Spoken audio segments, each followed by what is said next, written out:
السلام عليكم وأهلا وسهلا بيكم في بودكاست نص الليل.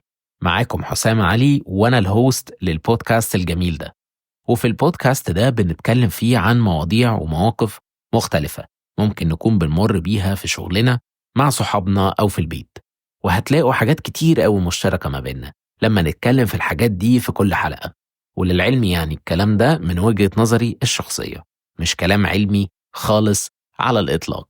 فيلا بينا نشوف حلقة النهاردة هنتكلم فيها عن إيه. أهلا أهلا يا حبايب، عاملين إيه أخباركم؟ وأخبار رمضان معاكم إيه لحد دلوقتي؟ أهلا بيكم في الحلقة السابعة من بودكاست نص الليل. والنهاردة عارفين هنتكلم عن إيه؟ هنتكلم عن الهدايا. وده بمناسبة عيد الأم، وكل سنة وكل أم بتسمعنا طيبة. كل سنة وكل أمهاتنا طيبين وبخير، وربنا يخليهم لينا ويخلينا ليهم كمان. عيد الأم كان امبارح الجمعة، فلو انت كنت فاكر ولحقت تجيب هدية فانت الحمد لله عديت بسلام. ولو نسيت فالحق ظبط حالك كده وهات بسرعة عشان ما تبقاش عيشتك باقي السنة مش ألطف حاجة يعني. وعلى ذكر عيد الأم، بحس إن الأمهات مش مستنيين يعني هدية عيد أم بس، برضه هما مستنيين يحسوا بأي تقدير، فقدرهم بأي حاجة على مقدرتك يعني. لو وردتين حتى هيفرحوها جدا، بس ما تسيبهاش كده من غير هدية ولا حاجة، عشان لو فوتنا عيد ميلادها فهي مش هتفوت عيد الأم. من وجهة نظري يعني بحس إن يوم عيد الأم ده فهو حاجة على كل الأمهات، فهي ما تروحش شغلها تاني يوم ولا حاجة يسألوها جالك إيه تقول ما جاليش حاجة. فأظن إن زعلة عيد الأم أكبر وأسوأ من زعلة عيد ميلادها. وزي ما ذكرنا الأم لازم نذكر الأب. ما الأب ده يا جماعة ده اللي ربى، الأب ده اللي صرف، الأب ده اللي مأكلنا، هو اللي مأكلنا، هو اللي ملبسنا، هو اللي مقلعنا. فالمهم يعني زي ما في يوم لعيد الأم، ففي يوم لعيد الأب على فكرة، بس مش دارج عندنا في مجتمعنا العربي. وليه؟ ما أعرفش. حتى أنا بنساه كتير، يعني بنساه من كتر ما هو مش دارج. بس هو ليه يوم يعني على حسب كل دولة. فزي برضو ما ما عيد الأم موجود في العالم كله وبيحتفلوا بيه في أيام مختلفة على حسب المناطق وعلى حسب الدول والكلام ده. وفي منطقتنا العربية بنحتفل بيه في يوم 21 مارس. في أمريكا مثلًا في عيد الأم بيحتفلوا بيه في شهر مايو.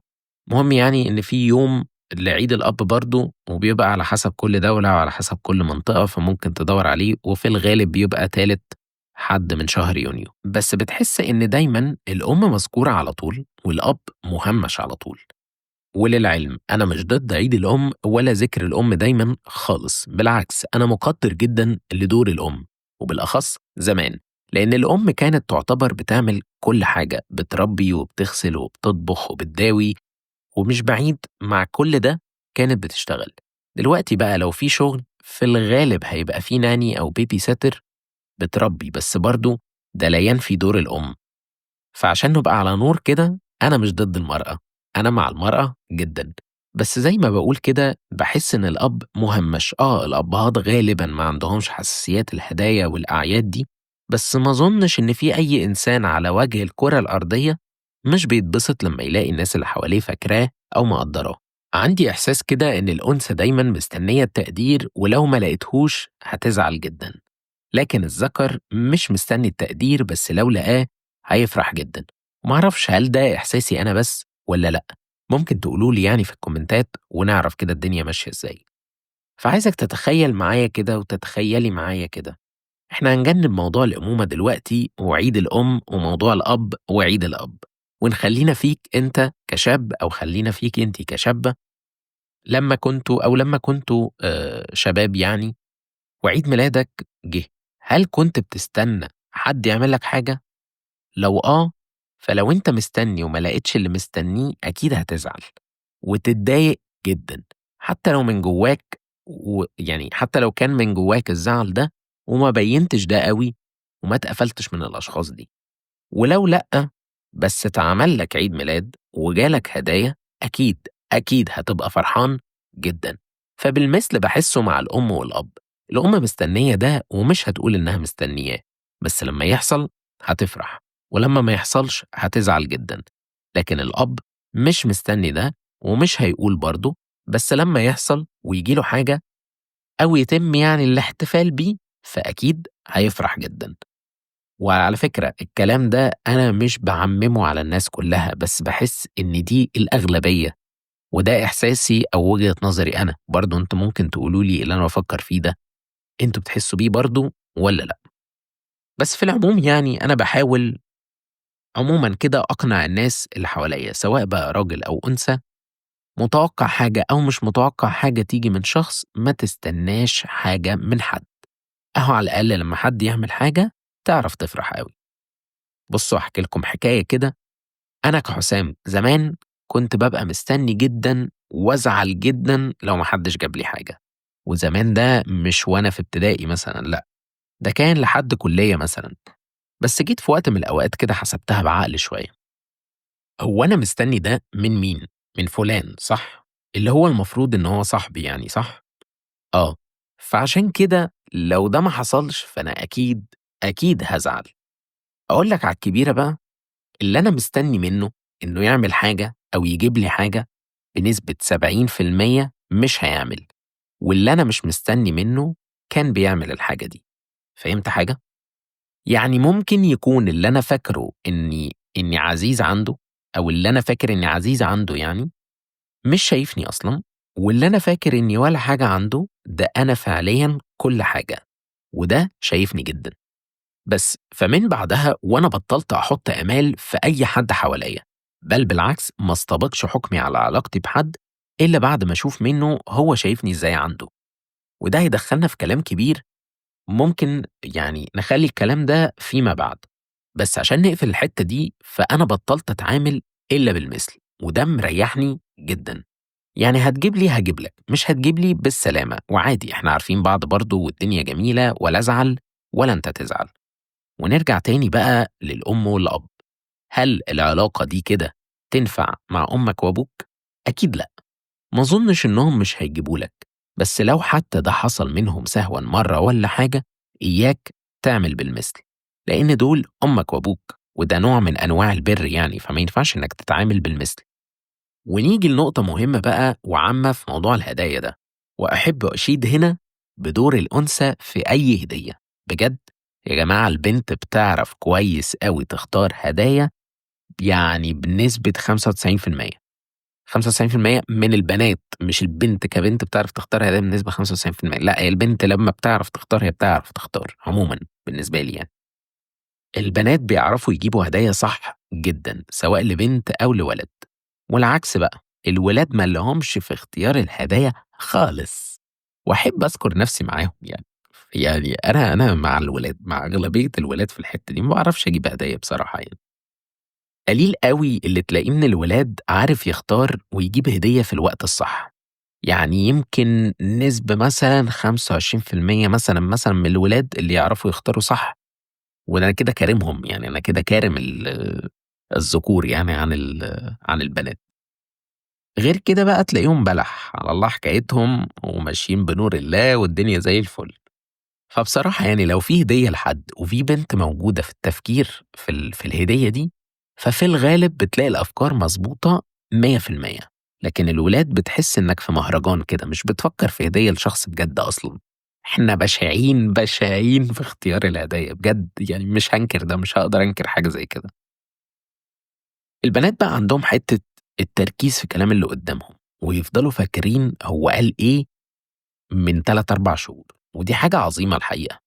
فيبقوا من قبل عيد ميلادك أو يعني عيد ميلاد أي شخص يعني عمومًا مركّزين في الكلام اللي أنت بتقوله، وإيه باقول لك من 3، 4 شهور، يعرفوا هو بيقول إيه، الشخص ده عايز إيه، بيفكّر إزاي، كان نِفْسه يجيب إيه، قال حاجة كده في نُص الكلام والّا لأ، كده يعني. أنا وأنا في الكُلّية كان معانا team كده يعني كنت شغّال في حاجة تطوعية يعني، فكان الteam اللي كان معايا آآ حرفيًا جابوا لي هدية أنا كان نِفْسي فيها، حاجة أنا كان نِفْسي أجيبها جدًا، ولمّا سألتهم: "هو أنتم عرفتوا منين إن أنا كان نِفْسي في حاجة زي كده؟" قال لي: "إن في شخص فُلان، فُلانة يعني سمعتك من 4، 5 شهور وأنت بتتكلم بتقول إنك نِفْسك تجيب حاجة زي كده." إيه ده! إيه ده بجد! هل تتخيل إن في حاجة كده؟ يعني يعني ما أقدرش، أنا نفسي ما أقدرش بجد. الولاد يعني ماشيين بنور الله حرفيًا، حرفيًا. وبعدين يا ولاد اللذينة تفتكروا حاجة أنا قُلتها من 3، 4 شهور، إيه ده؟ هو في كده؟ ده إيه الدماغ دي؟ لا بجد الله ينوّر، أنا يعني أحب أشجّع الدماغ اللي بتفكّر صح زي دي. نرجع للولاد بقى، هو أصلًا مش فاكر أحمد صاحبه قال له هنتقابل إمتى النهارده وفين، وكل ده مستنيه يكلمه عشان يسأله، وأحمد أصلًا فاكر إن محمود هو اللي هيكلمه ويسأله، وفي الآخر ما حدش هينزل غالبًا. فتقول أفتكر كلام لفلان من 3، 4 شهور كان عايز إيه وبتاع، يا عم صباح الفل، صباح الفل ابقى قابلني لو حاجة زي كده تحصل.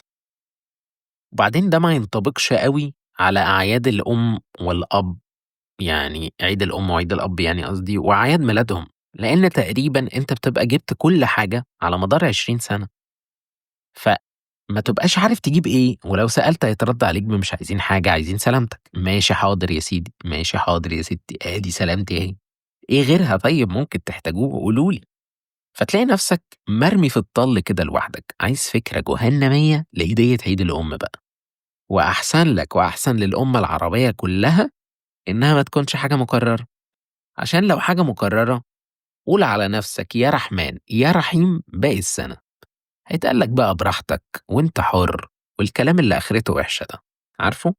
أكيد أنت عارفه.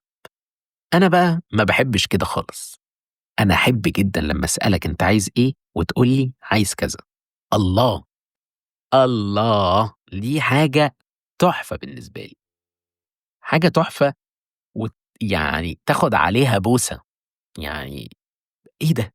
سؤال وإجابة سريعًا كده، دي الدنيا حلوة والحياة زبادي في الخلاط خالص.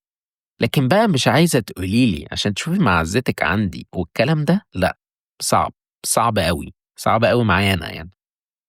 عارفين إيه الأحلى كمان؟ الأحلى كمان الwish list اللي بتتعمل على المواقع بتاعة الshopping دي، بجد دي أحلى حاجة ممكن حد يخدمك بيها. يا سلام، يا سلام، يا سلام! لو أنت عازمني على عيد ميلادك مثلًا، فالمفروض أجيب لك هدية، فتقول لي بُص اللينك ده عليه الحاجات اللي أنا عايزها، اختار لك حاجة هاتها. بجد الله عليك يا ابني، الله عليك يا ابني، راسك أبوسها. الله! ده إيه الحلاوة والجمال والدلال ده كله، اللهم صل على النبي. إيه ده! راسك تاني أبوسها، هات بقى راسك أبوسها، أفضل أبوس فيها كده. وإيه بقى، يعني مش هتتكلّف شيل وحَط وبتاع، لا أنت هتطلب وتدفع وهي هتروح له على البيت. الله، الله! بجد تخيّلوا معايا كده، يعني حُط ده سيناريو في دماغك كده، يا سلام على الجمال والدلال، ادّيني في السهل اللَّين الحلو الجميل ده، أهو أنا كده أحبك وتبقى صاحبي وحبيبي وكفاءة. فيا جماعة، يا جماعة سهّلوا الدنيا وخلّيكم حلوين، اعملوا wish list وادّوها لأصحابكم، يجيبوا لكم منها بقى اللي أنتم عايزينه. أو قولوا اللي أنتم عايزينه، على طول كده يعني ما تبقوش مقرفين، يعني من الآخر مش هاقعد بقى أكرر الكلام بقى، يطلع لي بقى الشخص اللي يقول لي في ناس أنا عارف ظروفهم وما باحبش أتقِّل عليهم، والله أقول لك الإنسان حسيس، أديك قُلت ناس ما باحبش أتقِّل عليهم، ممكن تعزمهم وما تبعتلهمش أي حاجة خالص وتقول لهم أنا هابقى مبسوط إن أنتم تيجوا بس وتشرفوني ومش عايز أي حاجة، بسيطة خالص مش كده؟ سهلة وبسيطة وزي الفل.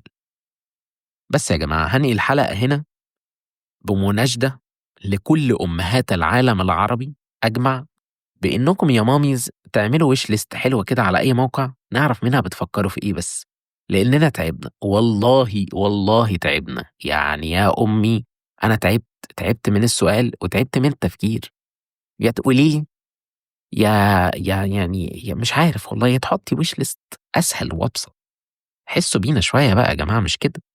وكل سنة وأنتم طيبين يا ماميز وربنا يخليكم لينا وشكرا على كل حاجة بتعملوها. شكرا، شكرا.